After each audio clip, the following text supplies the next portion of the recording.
Bismillahirrahmanirrahim. Assalamualaikum warahmatullahi wabarakatuh. Waalaikumsalam. Alhamdulillahi wa kafa wassalatu wassalamu ala al-habibil mustafa wa ala alihi wa ashabihi ahli tuqa wal wafa. Subhanaka la ilma lana illa ma 'allamtana innaka antal alimul hakim. Rabbi shrah li sadri wa yassir li amri wahlul 'uqdatam min lisani yafqahu qawli. Jamaah fardhu subuh yang dimuliakan Allah.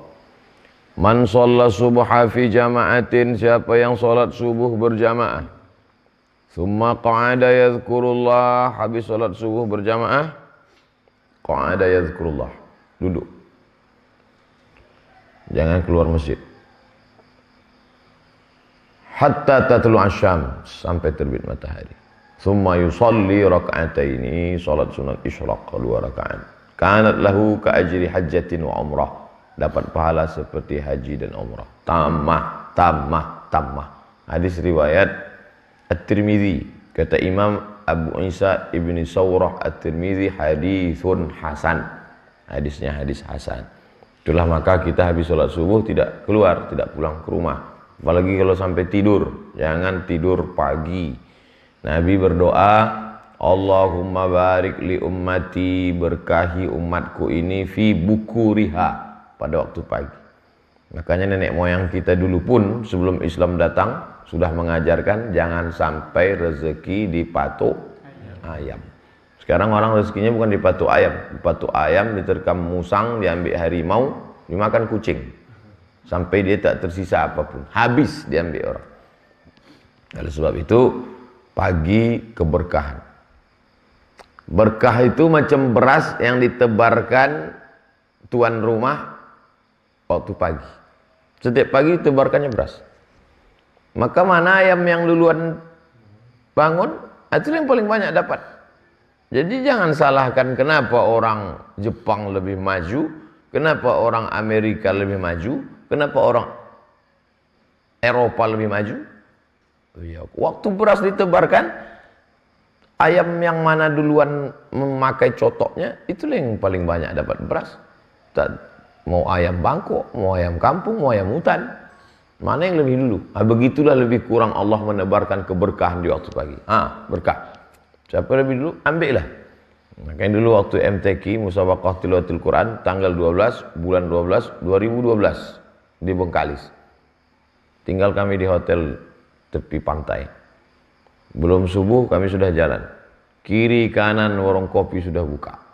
Tapi bukan warung kopi punya orang kita, punya tetangga sebelah. Orang kita balik subuh belum buka juga lagi.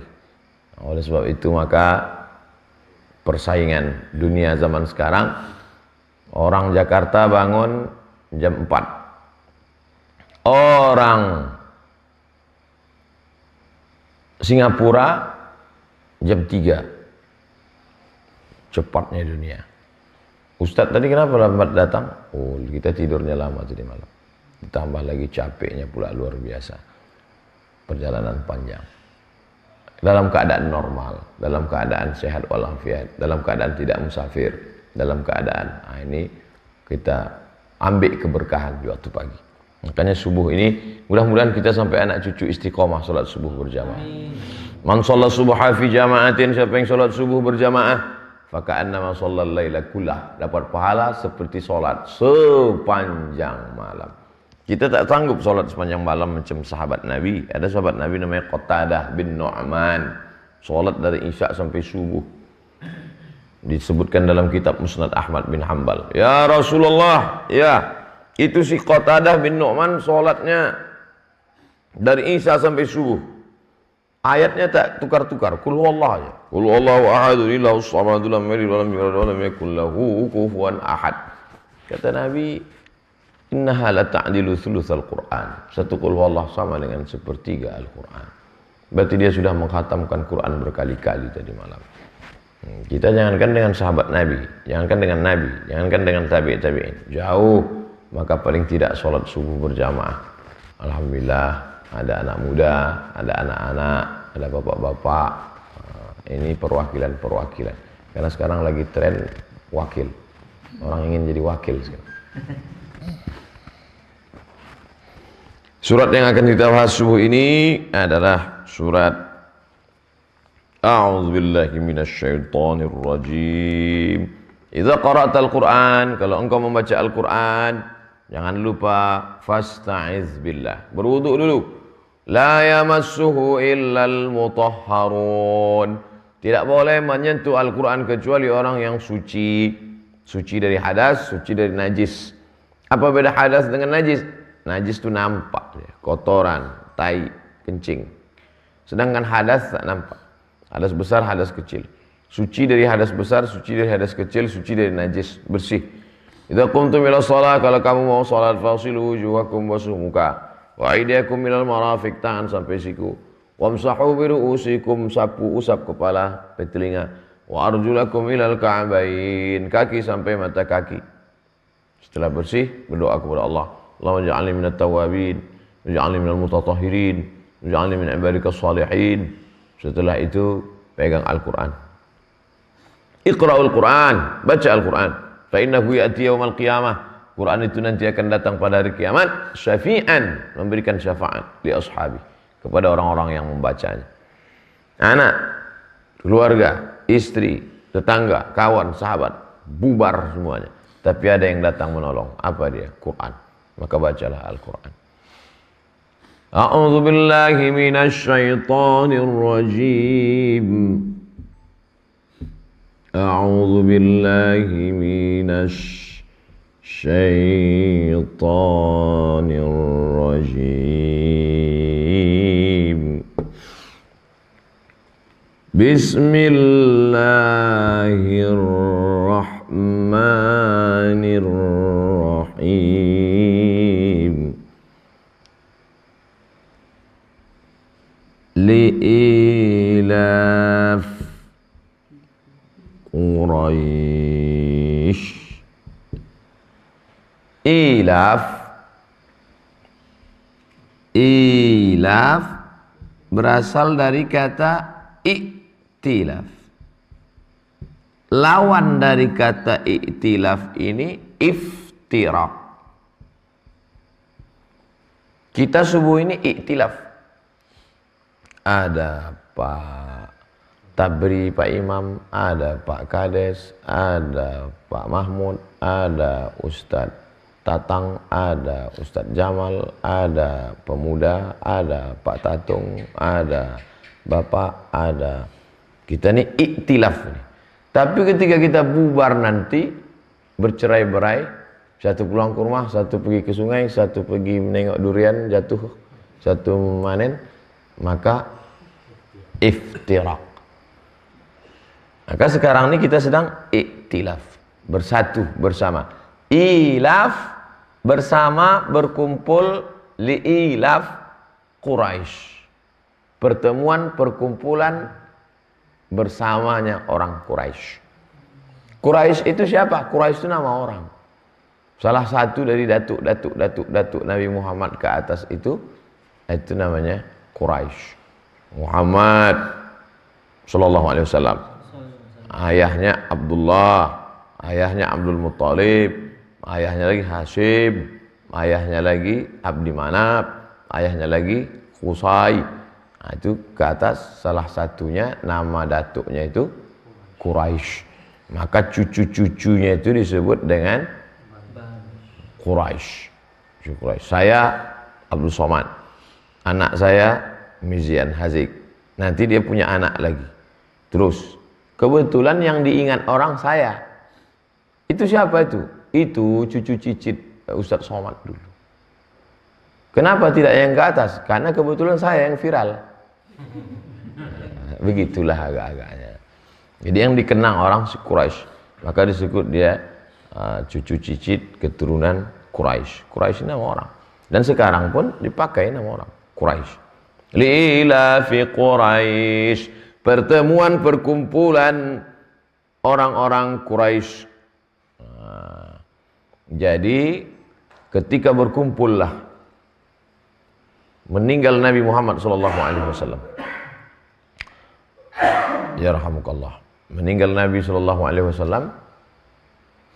Maka kata orang Madinah, yang layak menjadi pemimpin adalah orang Madinah. Namanya Sa'ad. calon pemimpin kami Sa'ad namanya. Kata orang Makkah, tidak. Pemimpin kita setelah Nabi Muhammad SAW meninggal adalah Umar. 2 calon. Jadi jangan bayangkan orang Islam itu tidak penting bicara kepemimpinan. Oh, penting nih. Orang Madinah punya calon namanya Sa'ad. Orang Makkah punya calon namanya Umar. Ikhtilaf, berbeda pendapat, berselisih pandang. Datang Abu Bakar Siddiq membacakan ayat, membacakan hadis. Apa bunyi hadisnya? Al-a'immatu min Quraisy. Pemimpin mesti berasal dari Quraisy. Maka jatuhlah Sa'ad, tereliminasi, tidak lulus fit and proper test. Karena syarat pemimpin yang pertama mesti berasal dari Quraisy. Al-a'immah min Quraisy. Makanya pemimpin itu khalifah Amirul Mukminin mesti berasal dari Quraisy. Kenapa? Kata Abdurrahman Ibnu Khaldun, pakar sosiolog Muslim. Ibnu Khaldun, bukunya yang terkenal Muqaddimah Ibnu Khaldun. Kenapa Quraisy yang menjadi pemimpin? Lil asabiyah, karena Quraisy mayoritas. Maka kalau sudah mayoritas menjadi pemimpin, yang minoritas itu mudah terayomi, terlindungi. Dan itu diamalkan di Indonesia. Soekarno, Soeharto, mayoritas kita Jawa. Kalau mau dicari presiden orang Quraisy, payah lah. Mayoritas. Jadi yang diambil itu, lihat bagaimana pandangan sosiolog Muslim. Yang diambil itu adalah asabiyah, mayoritasnya. Sehingga mudah konsolidasi apa segala macam. Minnal amir wa minkumul wazir. Yang jadi pemimpinnya kami, tapi yang menjadi wazir, menteri-menteri, penolong-penolongnya, itulah ada menteri orang Sulawesi, ada orang Sumatera, ada orang Papua, ada orang. Tapi ini ilaf, merangkul, bukan memukul. Diajak orang semua untuk bekerja sama. Li'ilafi Quraisy. Pertemuan, perkumpulan, kebersamaan orang-orang Quraisy. Bahkan Al-Khaba'is. Ini cerita masalah kepemimpinan Quraisy. Diharamkan bagi kamu al-khaba'is.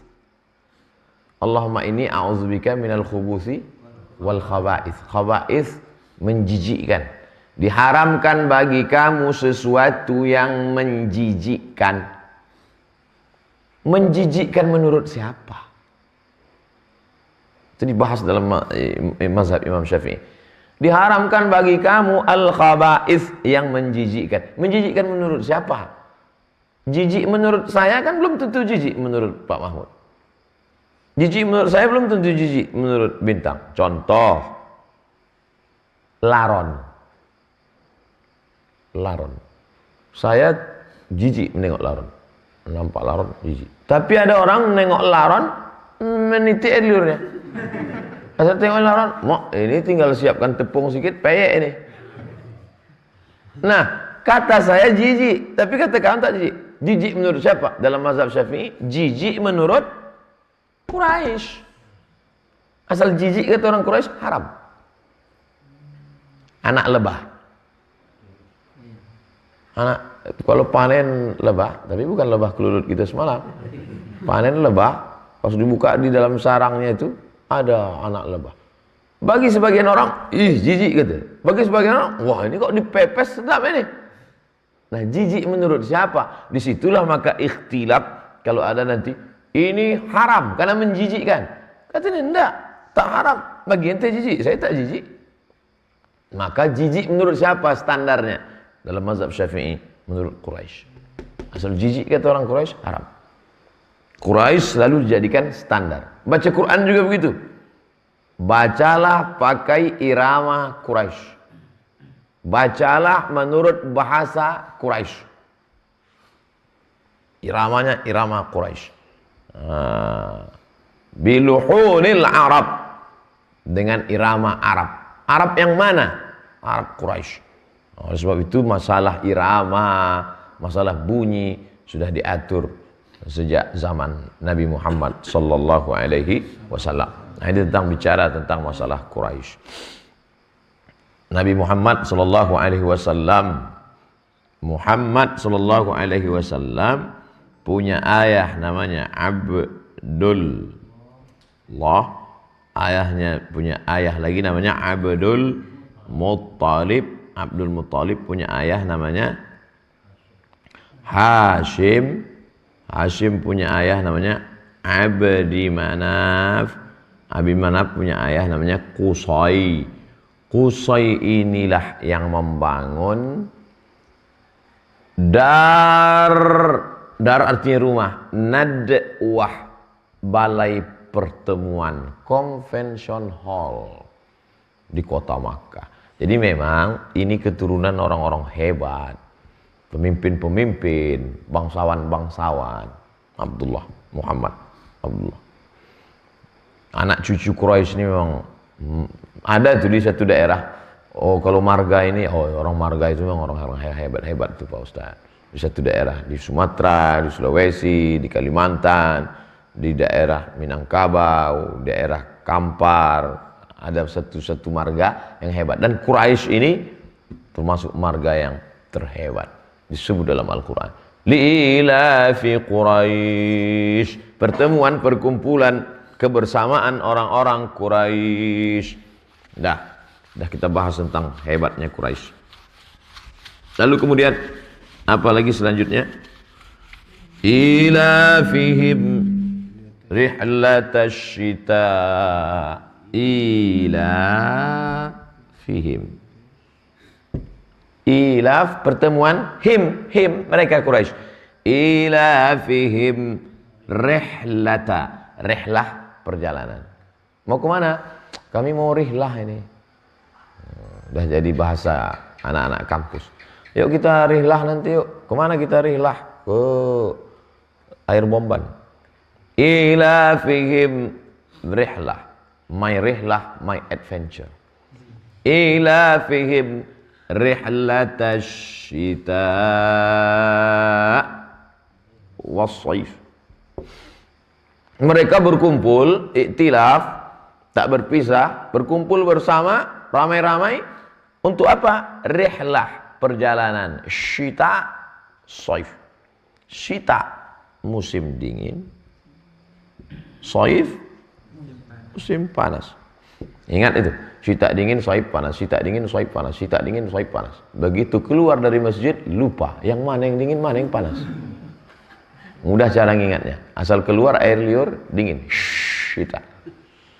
Tak keluar air liur, panas. Shaif. Saya begitu cara mengajar ke anak-anak di sekolah, di kampus. Ketika ada dua, bagaimana cara? Asal ingat satu, maka yang lain ingat. Yang mana yang dingin? Syita. Karena di Arab itu ada musim syita, ada musim shaif. Umrah bulan Desember, Januari, syita. Habis musim dingin itu, pohon-pohon anggur macam mati.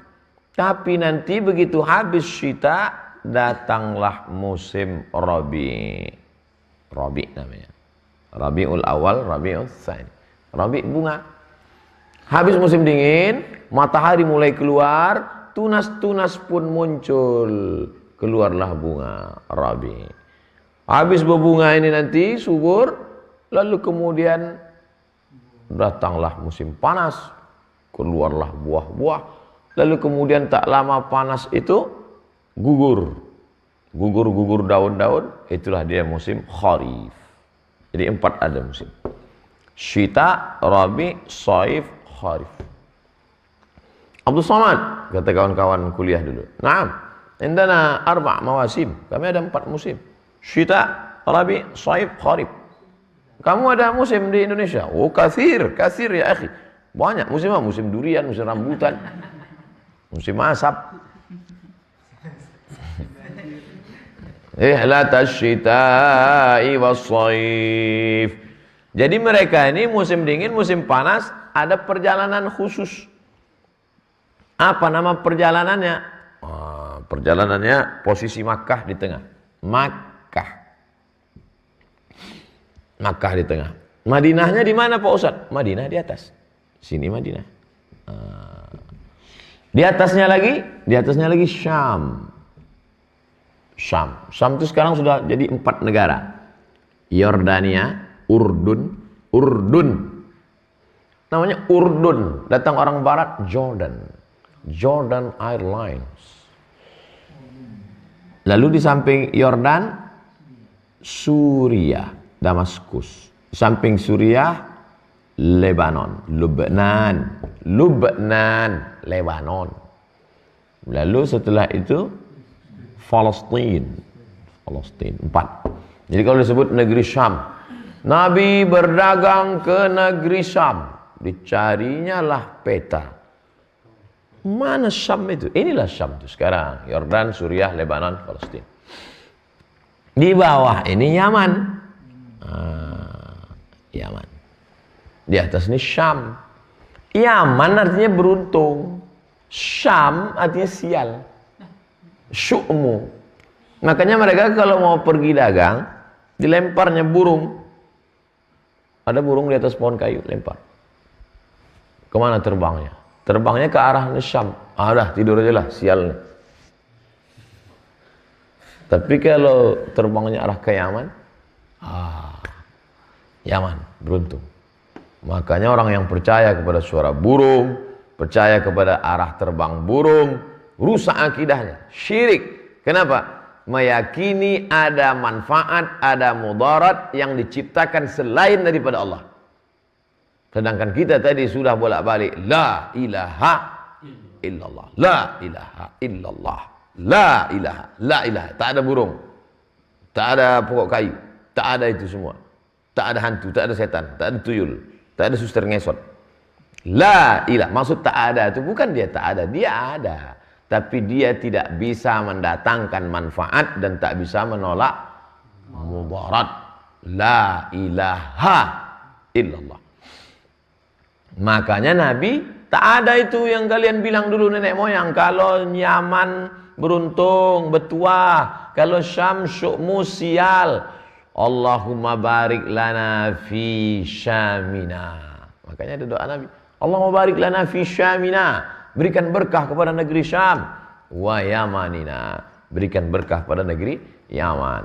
Nabi menghapuskan pola pikir mindset. Siapa yang bangun pagi, tiba-tiba datang lalat hinggap di hidungnya, maka dia sial. Maka lalat itu pun menjadi besar. Yang membesarkannya siapa? Mindset kita. Otak kita membesarkan dia. Makanya ketika datang yang begitu-begitu, sebut nama Allah. Bismillah. Siapa yang menyebut nama Allah, tasaghara syaitan. Maka setan mengecil, hatta tasira ka'annaha dzubabah. Sampai dia seperti sebesar lalat. Setan itu bisa membesar, setan bisa mengecil sampai seperti sebesar lalat. Habis, mati. Yang membesarkan, yang mengecilkannya siapa? Kita. Kita lah yang membesarkan setan itu. Kau hati-hati pokok itu ya. Itu. Atau setan, aku besar. Setan, hati-hati itu. Setan. Makanya kita diajarkan masuk. Bismillahilladzi la yadurru ma'asmihi syai'un fil ardi wala fis sama. Ku sebut nama Allah. Tak ada satupun yang dapat memudaratkan baik di bumi maupun di langit. Nah, Nabi datang membersihkan itu semua dari pikiran-pikiran kita. Ila fihim, perkumpulan pertemuan mereka, rihlatasyita, perjalanan musim dingin dan musim panas. Musim syita, musim dingin, mereka pergi ke Yaman. Syita namanya, syita. Musim panas, mereka pergi ke Syam. Kenapa musim dingin ke Yaman, musim panas ke Syam? Karena kalau musim panas ke Yaman, Yaman nih panasnya minta ampun. Kalau musim dingin pergi ke Syam, di Syam turun salju.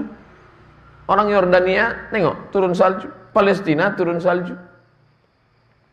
Maka dibalik, kalau musim dingin pergi ke Yaman, dinginnya tak terlalu. Musim panas pergi ke Syam, panasnya tak terlalu. Itulah perjalanan mereka. Itulah kerja orang Arab Makkah. Rihlatash syita'i wa shaib, syita' shaib, syita' shaib, syita' shaib. Selama perjalanan ini apa kerjanya? Berjudi, berzina, minum khamar, berdukun, segala macam. Nanti pulang ke Makkah, tawaf sa'i. Dah bersih dari dosa. Labbaik Allahumma labbaik, labbaik la syarika lak labbaik, innal hamda. Selesai, habis itu mabuk lagi. Abu Jahal haji, Abu Lahab haji. Orang kafir Quraisy itu haji semua tuh. Kalau disebutlah namanya pakai haji, tabat yada haji abi lahabi wa tab. Haji semua tuh. Jadi Pak Haji yang masih buat dosa, kau haji Abu Lahab kau. Maka datanglah Nabi Muhammad SAW membersihkan bahwa ibadah haji itu bukan sekedar tawaf sa'i, tapi berhenti dari buat dosa. Maka dirubah perjalanan itu, jangan lagi pergi sana pergi sini hanya berbuat maksiat. Ila fihim rihlatash syita, perjalanan syita was-shaib. Perjalanan syita was-shaib ini untuk apa? Nabi Muhammad SAW dibawa pamannya Abu Talib ke negeri Syam. Untuk apa? Untuk ngantar bantuan ke Palu. Untuk apa Nabi Muhammad dibawa ke Syam? Untuk berdagang, bisnis. Ayah Nabi Muhammad SAW meninggal dalam perjalanan ke Madinah. Waktu umur kandungan 2 bulan. Perjalanan apa? Bisnis. Karena memang orang Arab ini masyarakat explorer, bisnis. Di Australia banyak sekali orang Lebanon. Tapi yang paling banyak di dunia ini tersebar di antara semua Arab ini adalah Yaman. Ada orang Maroko di Riau? Belum pernah saya jumpa orang Maroko di Riau. Tak jumpa saya orang Mesir di Riau. Tapi As-Saqqaf, Al-Idrus, Asy-Syihab, Barakbah ada di Riau. Itu marga Yaman semua. Nah, oleh sebab itu maka ini perjalanan orang-orang Arab pada masa dulu bahkan setelah Islam. Ini menunjukkan apa? Rihlah, perjalanan musim dingin, musim panas, perjalanan bisnis. Kalau sekarang berapa negara itu? Yaman 1, Makkah Madinah, KSA, Kingdom of Saudi Arabia 2, Yordan 3, Suriah 4, Lebanon 5, Palestina 6. Perjalanan bisnis 6 negara. Mereka ini bisnis ekspor impor. Abu Jahal, Abu Lahab itu bisnismen. Kenapa dibilang jahil? Masa bisnismen jahil? Dalam bidang ekonomi, dalam bidang politik, jahil dalam bidang tauhid. Itu dia. Makanya kalau ada orang hari ini profesor, doktor, tapi percaya tuyul, itu profesor jahil tuh. Karena masalah jahil ini standarnya bukan masalah mobilnya mewah. Masalah jahil ini bukan orangnya kaya. Pak itu jahil, oh enggak, dia kaya, dia tak jahil. Kalau miskin baru jahil. Bukan, standar miskin dan kaya harta, tapi standar jahil tak jahil adalah dalam bidang tauhid. Kenapa Abu Jahal, Abu Lahab itu dikatakan jahil? Bukan karena bisnisnya hebat, tapi dia jahil karena tak tahu dia la ilaha illallah. Makanya 2 saja, jahiliyah dan Islam. Masih adakah jahiliyah sekarang? Ada. Siapa yang bisnisnya hebat, perjalanannya bisnis 6 negara, tapi masih menyembah Lata, Uzza, Manat, Hubal, Jibti, Tagut, Naham, maka dia jahil.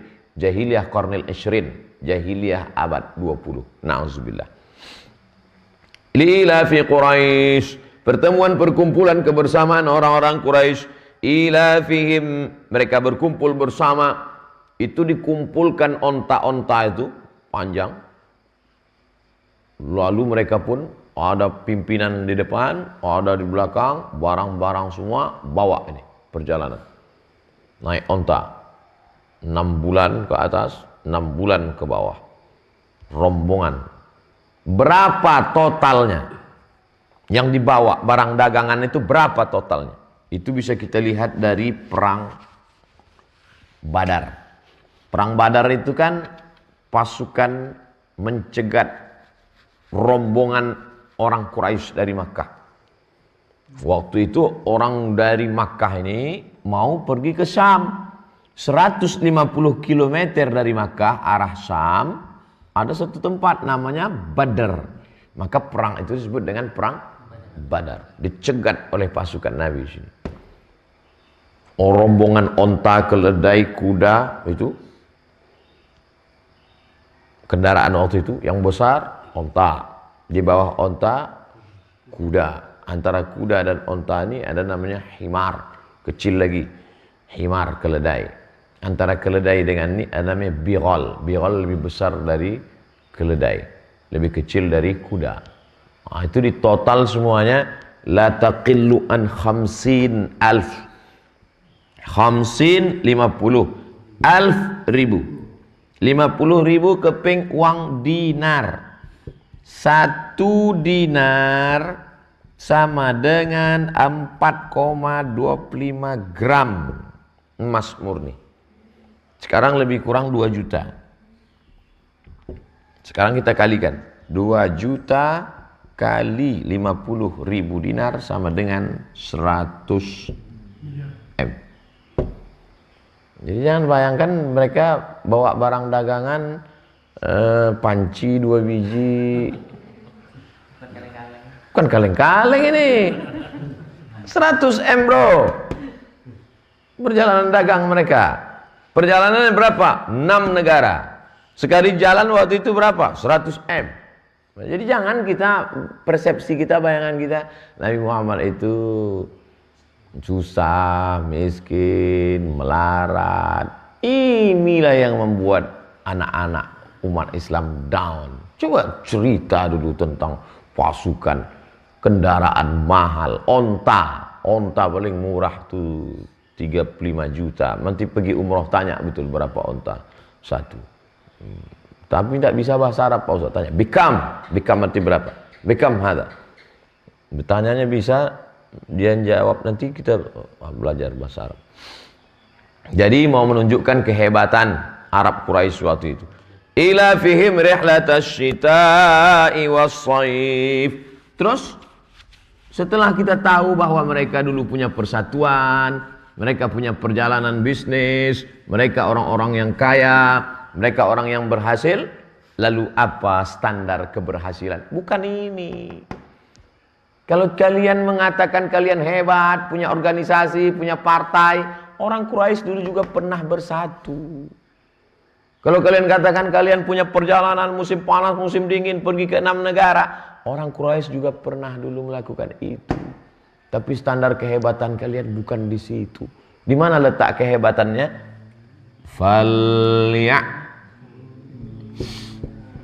Falya'budu rabb hadzal bait. Hendaklah mereka menyembah. Tapi jangan memahami hukum pakai bahasa Indonesia. Falya'budu, hendaklah. Datang mahasiswa semester 6 jumpai saya. Ustadz, ya jilbab itu tak wajib Pak Ustadz. Kenapa tak wajib? Ini ya ayuhan nabi, hai nabi, qul li azwajika, katakan kepada istrimu, wa banatika, anak-anak perempuanmu, wa nisa'il mu'minin, perempuan yang beriman, yudnina alaihinna min jalabibihinna, hendaklah mereka. Tengok Ustaz, kan bunyinya hendaklah. Artinya siapa yang hendak, yang tak hendak tak apa-apa. La ilaha illallah Muhammadur Rasulullah. Hampir saya antukkan kepalanya ke tutup. Hanya dari kata hendaklah. Ini kalau gitu nanti datang anak-anak. Kau kenapa tak sembahyang? Ini Ustaz, hendaklah. Siapa yang hendak, yang tak hendak tak. Falya'budu, beribadahlah. Falya'budu dari 3 huruf. A, ba, da. A, ba, da. Falya'budu. Bukan artinya beribadahlah. Aba, abdun. Hambakan dirimu kepada Allah. Jangan hambakan dirimu kepada harta. Jangan hambakan dirimu kepada sawit. Jangan hambakan dirimu kepada PNS. Jangan hambakan dirimu kepada atasan. Hambakanlah dirimu kepada Allah. Falya'budu Rabb Allah Ta'ala. Rabb, dia yang menciptakan aku. Rabb, dia yang menjaga aku sampai hari ini aku sehat. Rabb, dia yang mengasih aku rezeki sehingga aku hidup hari ini. Hadzal bait, Allah yang memiliki hadzal bait. Yang dimaksud bait di sini apa? Ka'bah. Baitullah. Mudah-mudahan Allah kasih kita rezeki bisa ke Baitullah. Amin. Falya'budu rabb hadzal bait.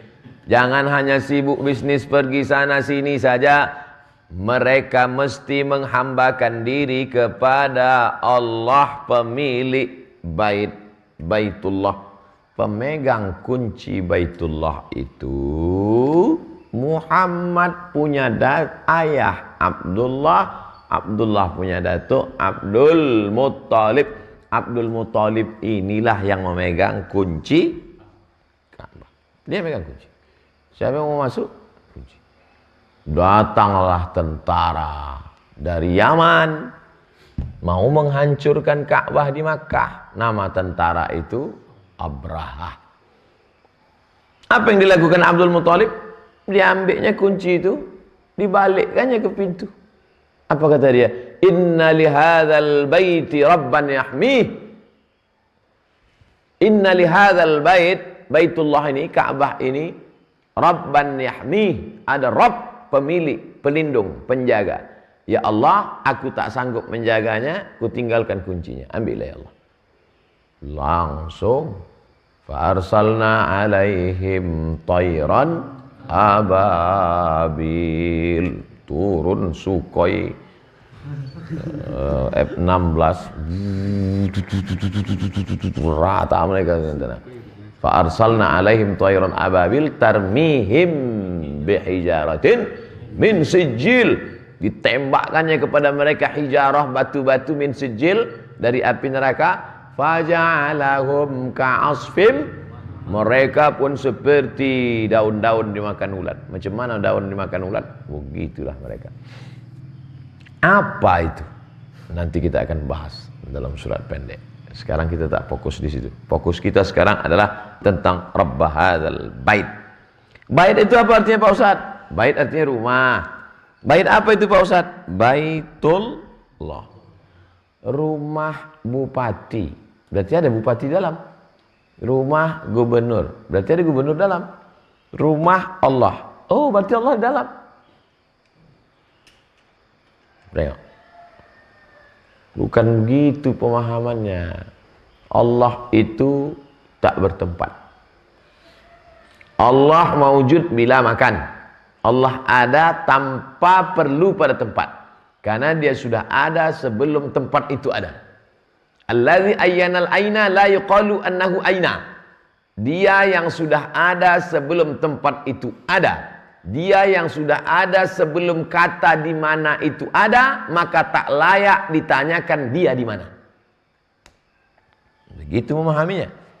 Allah tak berhajat kepada tempat. Kalau dia berhajat kepada tempat, maka batallah ayat walam yakul lahu kufuwan ahad. Jauh tak berjarak, dekat tak bersentuh.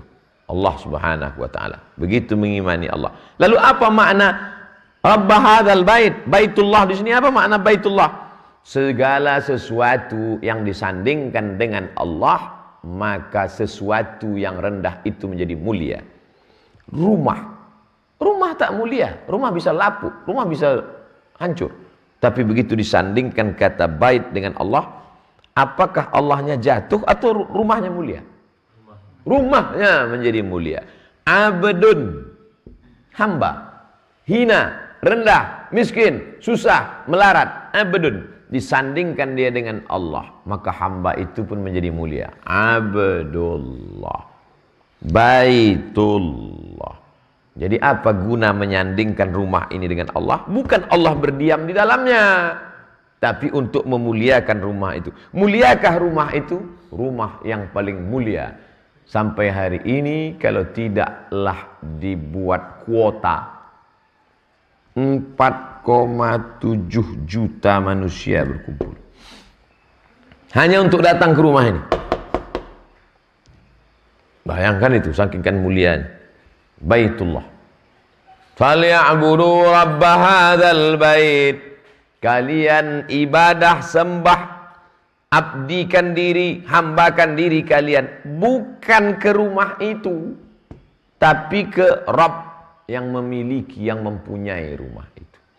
Jadi jangan kalian salah sangka, wahai orang yang tak mengerti ajaran Islam. Itu orang Islam menyembah batu, itu orang Islam menyembah tiang. Menyembah Allah yang menciptakannya. Kenapa kita mesti ke arah situ? Setelah diteliti menurut ilmu geologi, ilmu bumi, ternyata pusat bumi dunia ini itulah dia tepat di Ka'bah. Makanya yang tepatnya GMT itu, Greenwich GMT, jam 00 itu mestinya dimulai dari Makkah Al-Mukarramah, bukan London, Inggris. Orang Inggris malu-malu kucing mengakui rupanya bukan dari London. Kenapa dari London dimulai jam 00? Karena politik. Kenapa bahasa internasional bahasa Inggris? Karena politik, karena Inggris paling banyak menjajah dunia. Kalau mau lihat kesempurnaan bahasa, bukan bahasa Inggris. Bahasa apa yang paling sempurna? Bahasa Arab. Hurufnya. Mana ada huruf to dalam bahasa Inggris? Mana ada huruf A dalam bahasa Inggris?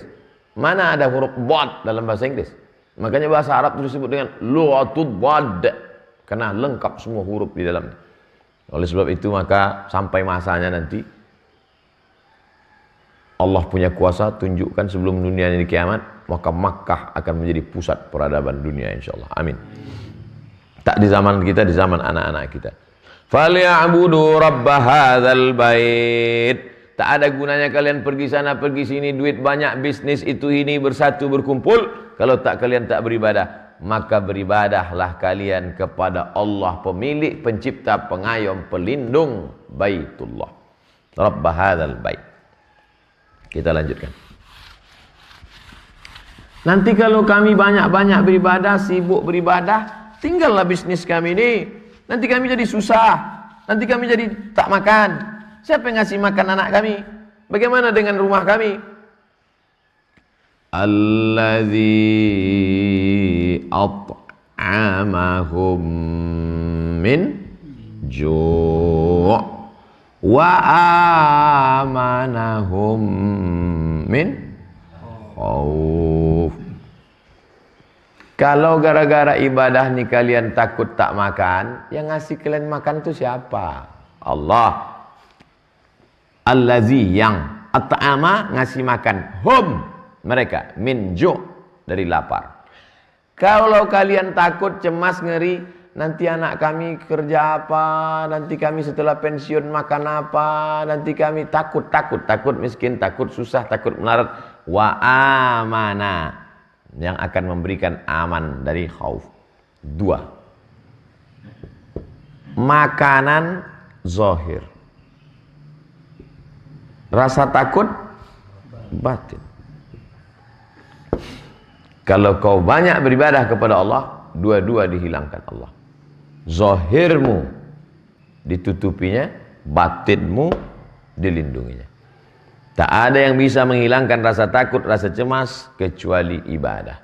Takut saya Pak Ustadz, ngeri ini, takut masalah ini Pak Ustadz. Ambil air wudhu, sholat. Allahu Akbar. Wa amanahum min khauf. Manusia sekarang penyakitnya bukan penyakit orang zaman sekarang, penyakit takut. Takut. Stres, depresi berawal dari takut. Orang yang korupsi itu sebetulnya apa penyakitnya? Takut. Orang korupsi itu takut. Takut apa? Takut miskin. Takut anak tak kuliah S3. Takut istri tak bisa liburan ke Amerika. Takut mobil tak mewah. Karena takut korupsi. Orang yang nyogok itu sebetulnya apa penyakitnya? Takut. Sudah kuliah, takut tak PNS, nyogok, takut. Semua berawal takut. Orang yang pakai pelet itu apa sebetulnya penyakitnya? Takut. Takut tak jodoh, akhirnya pergi ke dukun, di pelet. Cuma takut. Semua berawal daripada takut. Maka serahkan kepada Allah, banyak beribadah. Wa amanahum min khauf. Ini mewakili saja. Kenapa yang disebut di sini makan? Kita kan bukan hidupnya bukan sekedar makan. Kita perlu pakaian, kita perlu rumah, kita perlu kendaraan, kita perlu sampan, kita perlu mobil, kita perlu pesawat. Kenapa makan? Karena makan mewakili yang lain. Orang kalau ditanya, kau pilih mana? Pilih pesawat apa lontong sayur? Pesawat itu nanti, makan dulu. Makanmu jangan kau takut. Orang yang membunuh anak dalam kandungannya, aborsi, digugurkannya, itu gara-gara apa? Takut anak tak makan. Orang Arab jahiliyah dulu, anak itu setelah lahir baru dibunuhnya. Lahir anak itu baru dibunuhnya. Orang sekarang belum lahir udah dibunuhnya. Gara-gara apa? Takut. Oleh sebab itu maka surat ini kita kaji. Lila fi Quraisy ila fihim rihlatash shita'i was-shayf falyabudu rabb hadzal bait alladzi at'amahum min ju' wa amanahum min khauf. Kalaulah yang kau jadikan standar hebat karena kalian punya persatuan yang kokoh, Quraisy punya persatuan. Kalaulah standar kehebatan hanya karena bisnis kalian maju, Quraisy pernah maju. Tapi standarnya adalah falyabudu, beribadah, dekatkan diri kepada Allah. Kalau sudah kau dekatkan dirimu kepada Allah, rezekimu Allah yang menjamin, karena Dia yang mengasihi kau makan, anakmu, istrimu, keluargamu, masyarakatmu, menumbuhkan sawitmu, menumbuhkan tanamanmu, menumbuhkan durianmu, menumbuhkan dukumu. Dan kalau kau takut, cemas menghadap masa depan, wa amanahum min khauf. Takut, stres, depresi, mati sebelah, stroke, mati. Berakhir hidup dengan nestapa. Maka kita ingin sebelum kita mati, kita punya keyakinan yang kuat bahwa anak cucu kita dijamin Allah makannya, dan kita pun mati dalam keadaan la khaufun alaihim walahum yahzanun. Tak ada takut, tak ada sedih. Itulah kaji kita pada subuh ini. Mudah-mudahan bermanfaat bagi anak cucu cicit kita, sehingga ketika kita baca surat ini ketika sedang sholat duha, sedang sholat tahajud malam, merasuklah dia ke dalam hati kita. Ulang-ulang, dengarkan kepada saudara, kirim, share, sehingga kita mendengar imam membaca, kita pun Bismillahirrahmanirrahim. Li'ilafi Quraisy ilafihim rihlatash shita'i was-shayf falyabudu rabb hadzal bait alladzi at'amahum min ju' wa amanahum min khauf. Allahu akbar. Makmum yang mendengar pun paham maknanya. Itulah makna dari ungkapan wa idza tuliyat alaihim ayatuhu. Ketika ayat Allah dibacakan, zadathum imana, bertambah imannya karena dia paham. Makanya kita awali dari surat-surat pendek. Mudah-mudahan umur panjang, badan sehat. Surat-surat pendek ini nanti habis juz amma, habis apa sanggup Ustaz menghabiskan? Tak dihabiskan kita, anak cucu kita akan menghabiskan. Mati kita, dilanjutkan mereka. Datang Imam Jalaluddin Al-Mahalli, dimulainya dari belakang, juz 16 sampai juz 30. Meninggal. Apakah terbengkalai tafsirnya? Tidak. Datang Jalaluddin As-Suyuti, dilengkapkannya. Itulah dia tafsir Jalalain, dua Jalal, Jalaluddin Al-Mahalli, Jalaluddin As-Suyuti. Nah, jadi jangan pernah merasa nanti kalau aku mati berhentilah ini. Tidak, akan dilanjutkan oleh anak-anak generasi dari Bustanul Hikam, insyaallah. Amin ya rabbal alamin. Terima kasih segala perhatian. Mohon maaf segala kekhilafan dan kesilapan. Subhanakallahumma wa bihamdika asyhadu an la ilaha illa anta astaghfiruka wa atubu ilaik. Wa sallallahu ala sayyidina maulana Muhammad wa ala alihi wasallam walhamdulillahi rabbil alamin. Terima kasih. Assalamualaikum warahmatullahi wabarakatuh. Waalaikumsalam.